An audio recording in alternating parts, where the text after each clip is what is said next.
Welcome to the Jay Franzi Show, your source for the latest news, reviews, and interviews, with insights you can't pay for and stories you've never heard.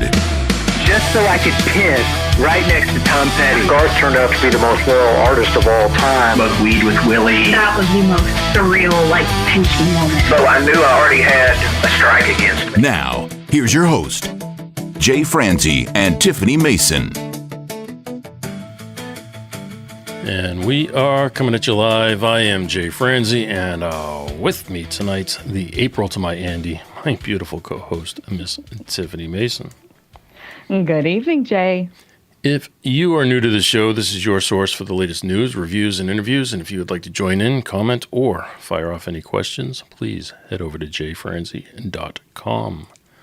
All right, my friend, tonight we have a very special guest with us. We have a singer-songwriter hailing from the great state of Ohio. We have Miss Kate Stanton. Kate, my friend, thank you for joining us. Thank you for having me, Jay and Tiffany. It's a pleasure to be here. This is round 2. Yes, it is. Round 2. Welcome back. Thank you for joining us yet again. It's kind of crazy to me that you joined us once and were willing to come back again. We do appreciate it. Yeah. A lot has changed since the last time you were here, and you have some new music out. So why don't we just jump right in? What is this new single that you have out right now? So my latest, I'm doing this songwriting series with a collaborator in Germany right now. His name is Tomas. And we're kind of exploring love in 8 of its forms based from the ancient Greeks' perspectives. And this last one I wrote about mania, which is more like limerence and like obsession. It's not even really love if you think about it, like think Wuthering Heights or something like that. Yeah, it's called Rise, and it was a lot of fun because I got to layer my vocals. It started out where I sent him 3 different synth tracks, and we kind of volleyed.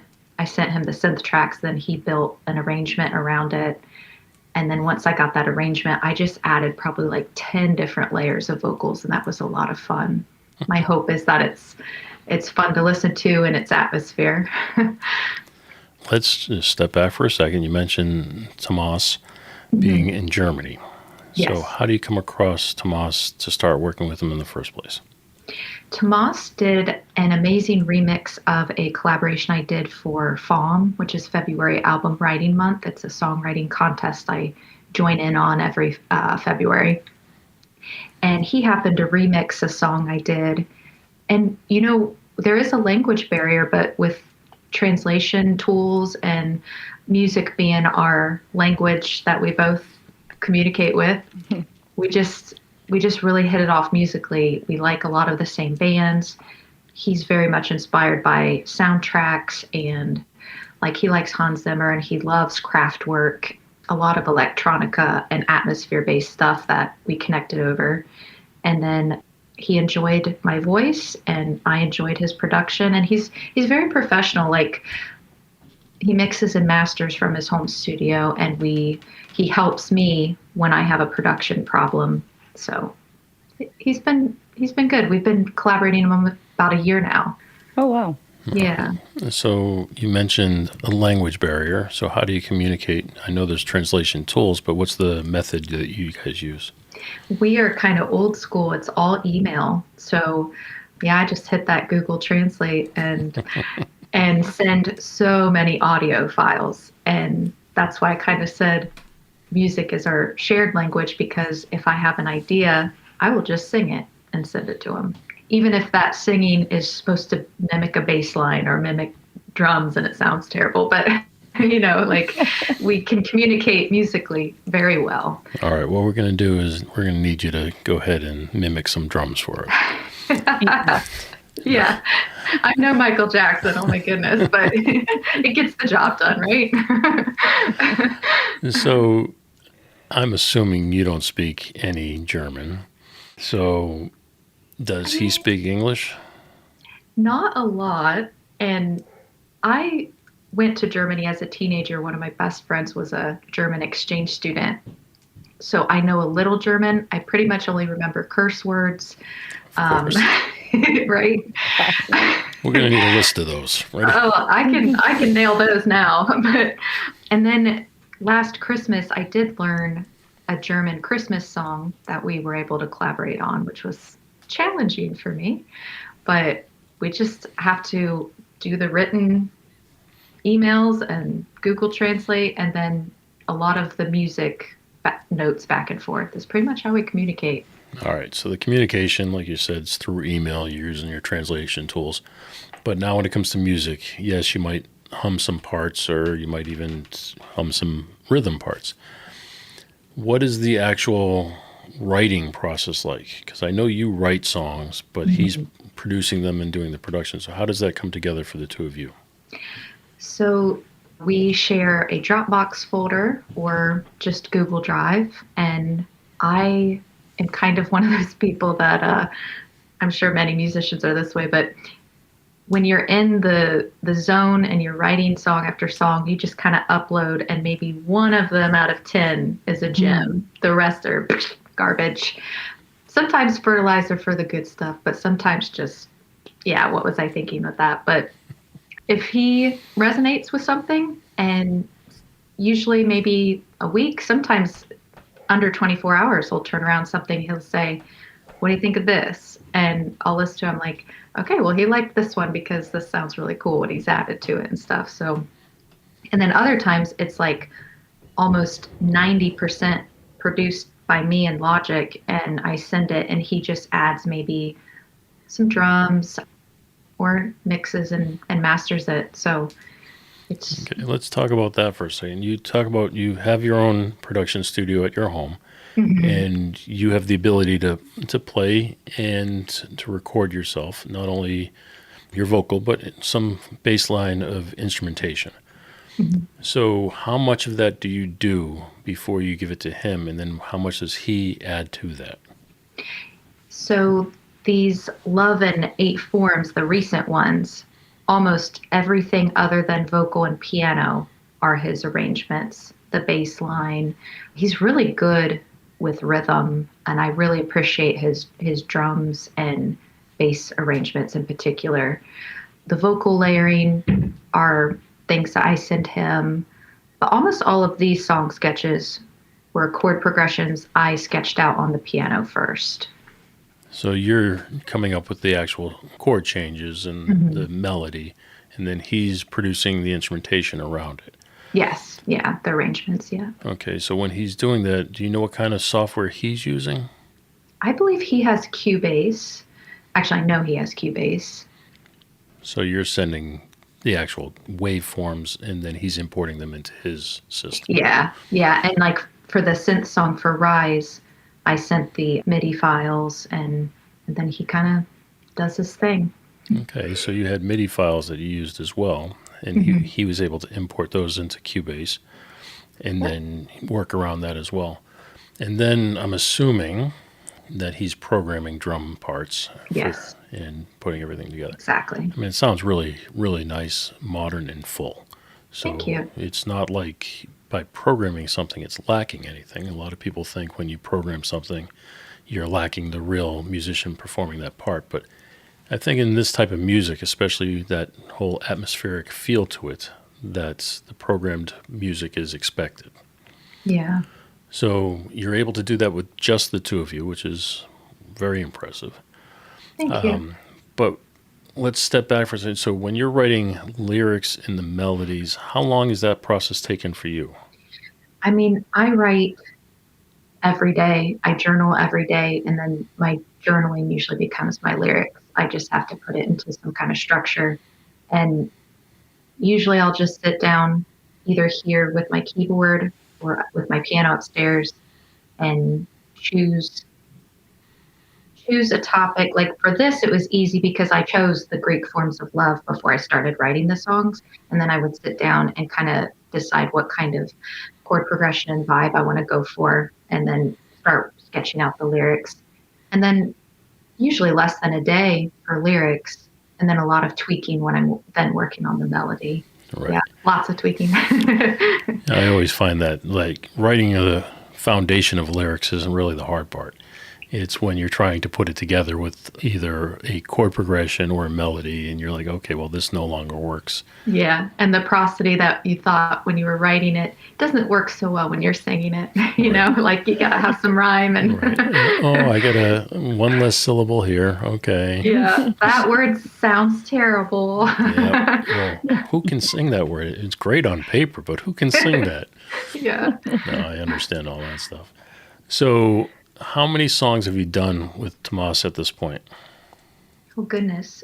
The very first song we did was about a year ago, and it was a Pink Floyd cover that we did of Comfortably Numb, which is not an easy song to cover. No. It's iconic, right?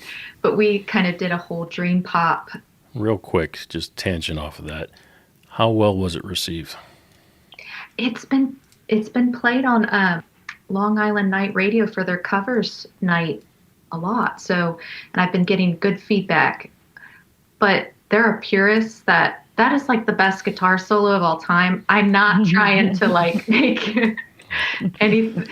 That's why we kind of went in this whole different direction, and people who've heard it can tell it's just atmospheric, it's dreamy, it's not. You're not trying to take the place of it. You're just trying to reimagine it. Yeah, just because how much I've appreciated Pink Floyd in my life. Like, that song is so, yeah, you just can't replace that song or cover Pink that Floyd song. has got their own feel to them, their own vibe, and in some cases it's atmospheric itself, but it's in a different way. It's not the same as what you're putting together. True. Anyways, I'm sorry. Back to your original point, which was the songs. How many have you done up to this point? Oh, so we've done, I don't know the exact number, but we've done a lot of covers. And then the originals, I mean, I've probably, just in the past year, I've probably done 30 or more with him, maybe even more. And that's completed. Like, we have so many, I call them song seeds. I'm not sure what he calls them in his little. It's a curse word in German. Yeah, yeah. I'll have to ask him. But we kind of keep files of cover songs that inspire the songwriting, and then original songs. And then I have another file of just demos that we've started that I haven't even begun. Sometimes he'll send me full instrumentals to do a top line melody, and I have done probably 5 to 10 of those with him. Does that work for you going backwards? Mm-hmm. Yeah, I think it's more fun. I find it more fun to create the vocal melody because that's one of my favorite things to do, and then build the song around it. But it's also kind of fun to see what he's imagining with the music and then building something off of that. There is one, I think I only posted it to SoundCloud, and it's called The Grief You Felt. And it was in 3/4 time, and I just kind of started, he sent me the instrumental, and I just started singing like different things about what people go through. And then I was like, you know what, I'm just going to keep at it where I'm going. And I just kind of went on that riff the whole first part of the song. So 30 plus songs, impressive. Are we looking at a collection of work? Yeah, I think we have a good working relationship. I think this back and forth of ideas, and then, like I said, what I appreciate the most about him is his professionalism with a piece. He's like me with the perfectionism. It can drive you crazy, but it can also force excellence out of something. So I do appreciate that about him. Yeah. Do you have any examples of that you could share? The songs that are in the folder of demos that I've started and may never see the light of day. No one will ever hear them because they don't meet a standard of, if there's still a little cringe when I hear, I'm like, that's not ready yet. I don't know what I need to do there yet, but it's not ready. So he shares that same level of commitment that you do. Yes, because I can share a story with him in particular. One time I posted a song of ours that I had made a video on Canva. You know, yeah. I didn't realize, this was like when we first started working together too. I didn't realize that it would degrade the sound quality, because I think I had the free version, or maybe the other version doesn't, but whatever I had done degraded some of the sound quality, and I posted it on my personal YouTube. And he emailed me right away, and he's like, "Oh, you can't hear the bass and the sound, and I mixed and mastered that." He's like, so I took it down immediately, and then I uploaded it through iMovie with the high quality WAV file that he had sent, and I was like, "Oh my goodness, I'm so sorry. I didn't it sounded good to my ears, but you're right, it probably did degrade some of that." Yeah. Yeah, we talk about that frequently with music specifically, but also with audio files or photographs or video. Every time you process that, you're losing some of the original quality. So what have you enjoyed most about working with him? It's been a year now. Fresh perspectives, 100%. He kind of flipped the way I see some things. I also think it could be seen as a limitation with the language barrier, but I also think it's helped us only focus on the music, because that is all we ever can talk about. Like, it's just the music and just the ideas. And that's another thing I appreciate is life gets busy. We both have families. It can just be like a quick, what about this idea? Boom. And back and forth with that. So I think that perspective was needed. And I also think I communicate better with written language than I do verbally. I feel like I've always been like that. So, and it gives me that time to kind of sit down and just write, rather than take time away from chatting about maybe something that, I don't know. It's been nice, because it could be a limitation, but I feel like it's pulled strengths out of my songwriting. Yeah. And what is the time difference? 5 hours. He's 5 hours ahead of me. Like, for specific point of a song that needs addressed, I'll send the Dropbox link and the exact timestamp and explain it the best I can in English for Google Translate, which I feel like these days Google Translate is really good with good. And like all the pronoun mixing up and past tense and all of that stuff. I feel like it does a really good job. But as far as ideas and stuff, I'll just start a new email and subject line, and we'll keep them organized by subject line, because otherwise both of our inboxes would be just like a big bomb. Well, if we take a look at it, I mean, last time you were here, you talked about the process of your writing, and you talked about all of the different producers that you've worked with. Mm-hmm. So it sounds like now you've kind of narrowed it down to one that you've been working with pretty regularly. Yes. Do you like that better than working with multiple?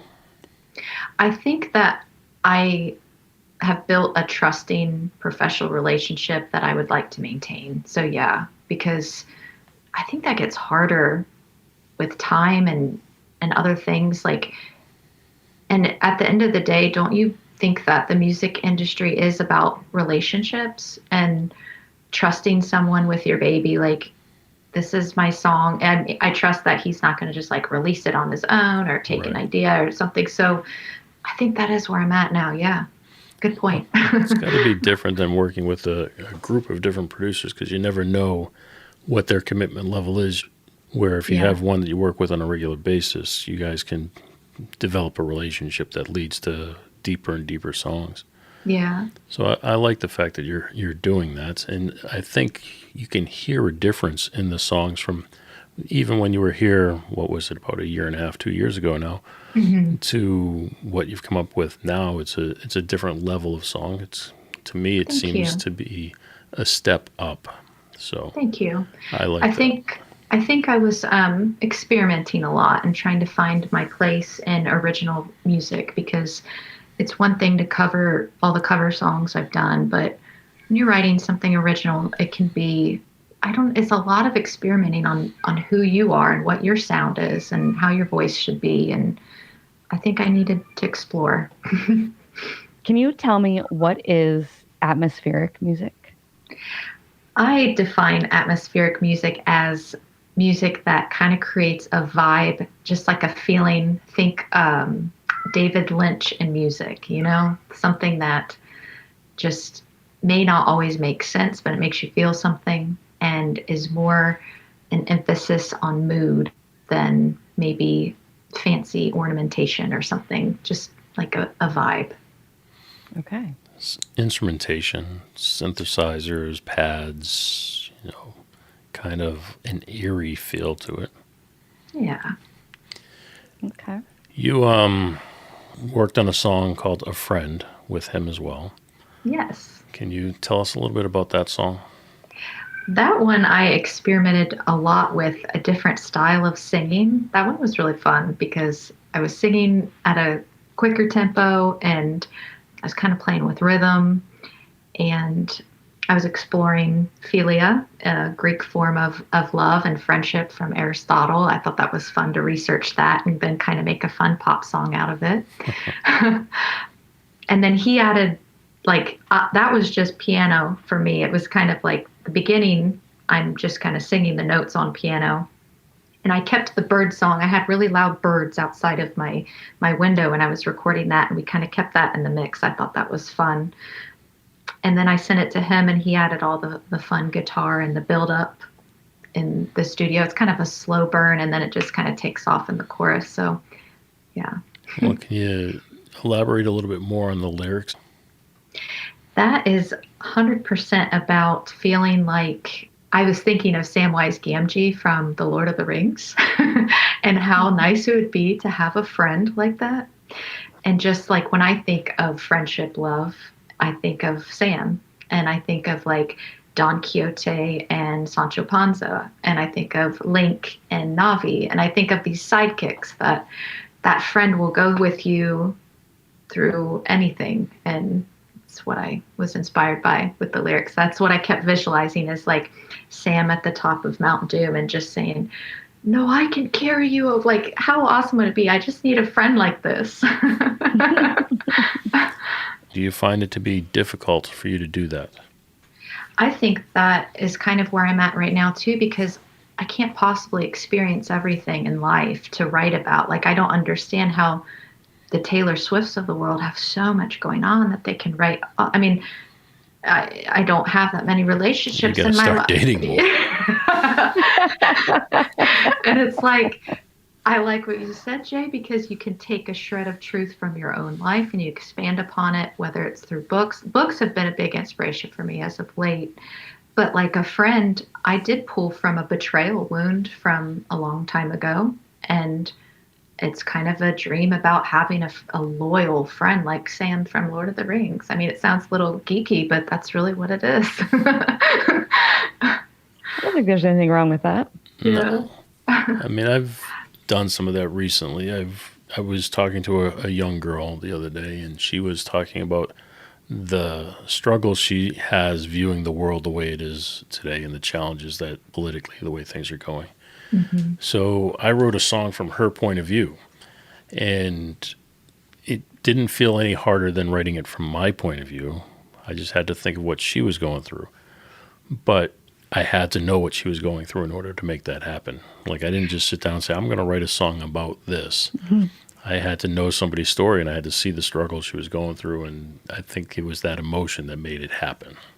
And I think just you talking, my first thought is, I think you being an author also plays into that empathy that you can write about other people's experiences like that, which is a cool skill. I guess there is some truth to that, because when I write even just an article, I like to include pieces of story. I don't want to just talk about whatever the event was. Mm-hmm. I just went to a show over the weekend. I wrote an article about it, a review on the artist, but part of what I talked about in the review was my experience driving to the venue and the temperature and humidity and poor choice of clothing and that type of stuff. So I think having a little bit of creativity that you can throw into those things is helpful. Yeah, definitely. Was it Buckeye Fest by any chance with the humidity? No, I went to a place called Annie's Music Center, which used to be known as something else, but it's a indoor-outdoor venue on the river in Cincinnati. It's down by Riverbend. Check it out. So if you're familiar with Riverbend, absolutely, yeah. It's maybe a few blocks down, but it's a smaller venue. It's not an outdoor amphitheater or anything like that. It's a actual club. So inside you're in like a New York style club, black cinder blocks painted, everything's just club. But you walk through their back door and you're out to an outdoor stage and out by the river, and Right. it was beautiful. I mean, outside was a beautiful place to hang out and just chill. Yeah. And, Right on the Ohio. I'm going to check it out. Annie's. Okay. yeah. Very cool. I mean, it sounded pretty good. What was funny is the stage was there and there was a rock band on the stage. But right in front of the stage was a square, but you went down like 3 steps. So if you're standing in front of the stage, you're down, so everybody else in the room could still see the stage. Yeah. Oh, nice. So That is really cool. it was a pretty cool place. Cool and design. the people were nice. So when I was leaving the place, they told me I might want to be careful with the camera because it's raining. So I'm like, thank you. I appreciate your help. That's funny. All right. So other than the language barrier, what do you find to be the most challenging part of working with somebody that's overseas? Just that we could never say never, but it's not going to be as easy to play together live. So that's one of the reasons I've been working on piano arrangements and stripping down some of the songs to play live at some point. Because that would be really cool to just call them up and say, Tomas, let's go do this open mic night, or let's go play live on Porch Fest this weekend or something like that. So that's probably the only drawback. Since we wrote the songs together, it would be fun to perform the songs together. No, I can understand that. And take it one step further. I mean, the style of music that you write, to me, would be suited for television, movies, that type of stuff, sync licensing for sure. But I don't necessarily think of it as performing live in stadiums. So when it comes to performing live, do you have any plans or any thoughts or anything that you would like to do? This has been a dream in the back of my mind since the pandemic, because prior to the pandemic, I did play live with a duo, and I haven't really been doing that. I've been working more on my skills with production and collabs and stuff. But Nick Cave did a solo concert on piano during the pandemic, and I've seen other artists do this, like Agnes Obel, Tori Amos does it, where it's stripped down to a piano arrangement, and whether it's in like an art setting or even a cathedral setting, some kind of beautiful setting, that is what I envision someday kind of performing my songs live in. And that's what I've been working on some piano pieces with that. So I'd like to do that sometime. I think that would give me freedom to share in that way when I want to. And I'm curious about these 8 forms, love in 8 forms. Mm-hmm. Okay. So can you expand on that? Just Greek philosophy of how they viewed love, not just being eros, not just being romantic love. It can show up in familial love. It can show up in friendship, like a friend, and then it can show up in limerence or mania, as in rise. You love me? Yeah. I see how you looked at me when you said that. Yeah, and agape, I wrote that one. Hear me out. I wrote that one about yoga because I felt like agape is usually like a God, higher level form of love, but it can also be from a yogic perspective. And then there's self-love, which is often a battle. That's why my song on self-love is called Love is War. It's often a battle to learn to love yourself.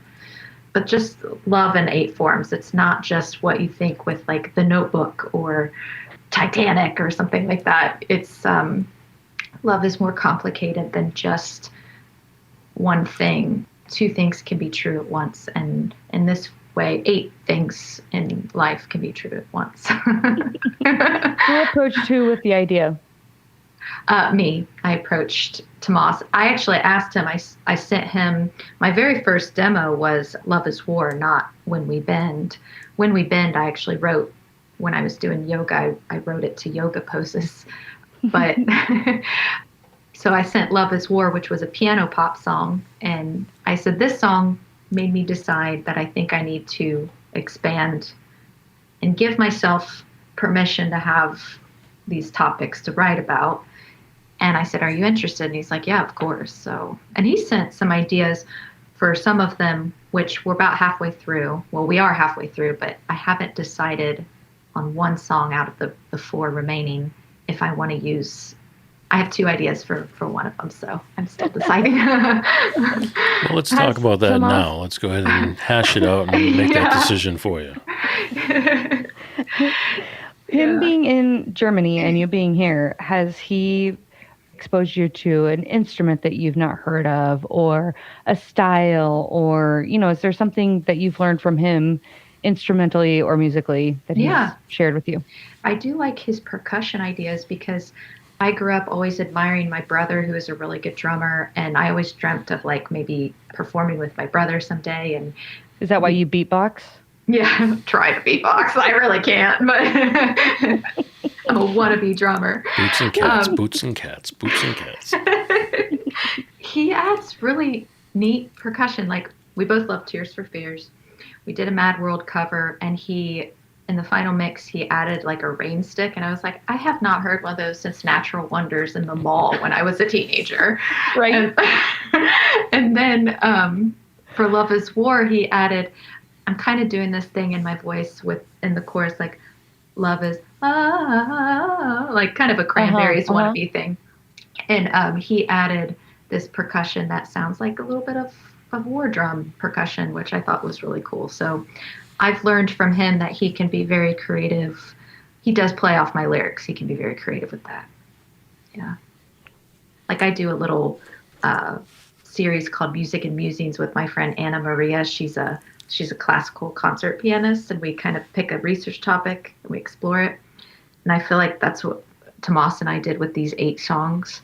And I feel like when it's all complete, you put a big bow on it and just say, okay, I hope someone listens to it. And because it's fun. They're fun. They're fun to explore. They're fun to look at things in different lights and sing about Samwise Gamgee and things like that. Now you say put a bow on it, which means a collection of work, a body of work. It is an album. It is not 8 singles. Yeah. So do you think of it that way? Are you going to release it as an album versus 8 individual singles? It is a body of work. Yeah. So I miss the days of the collection of work. Yeah. Tiffany and I have talked about that on a regular basis, that it used to be fun to get a collection of songs and to be able to have a storyline that might go through it, or even just credits and the stories from the artist for putting that project together. Mm-hmm. So it could be cool to release it as a collection of work in addition to the 8 individual singles. I totally agree with that, because I like bands like Genesis and Tool and bands that had concept albums where the first song wrapped up with even a secret track at the end of the CD when you had the CD booklet open with the lyrics. Like, I totally agree with that. It was almost like binging a streaming show now. Yeah. You have to see it all. You have to experience it all. Each song was an episode, and it made the whole series. Yeah. You know what's funny is since I mentioned her earlier with the Music and Musings, Anna Maria, she talks about like a complete symphony as a feast, like a Thanksgiving feast. She's like, I don't want just little Snickers bar, little snack. I want a feast. Like, I feel like that's a concept album for pop, rock, and country music. Like, we want the album. We don't want just singles. Right. Well, it'd be cool to have, one unified album cover, the artwork to be unified. And then if you do release them individually as singles, then you have things that would tie into that album, and all the artwork could play off of each other. The stories can go from one to another. It is a concept. So, I don't know, it could be cool. Well, I think that's why people like the Taylor Swift so much, right? Because the Easter eggs or whatever, you could, same kind of idea where that first song, the next episode comes out and you go, oh, I see how those two are related. And then the next one comes out, oh, I see how those two are related. Yeah. How you do with a streaming. Or when he was talking about album artwork, I was thinking of vinyl records, the band Yes. I remember seeing those at the thrift store and like buying them up, because I'm like, album artwork alone, like, this is so cool how they've put these whole worlds inside of the artwork, and then the music was just like next to level. Like, it's a cool experience. That used to be one of the best parts of putting a project together, was doing the artwork and coming up with, everything, whether it be the font that you used. I mean, it was just another creative outlet, was coming up with all that stuff.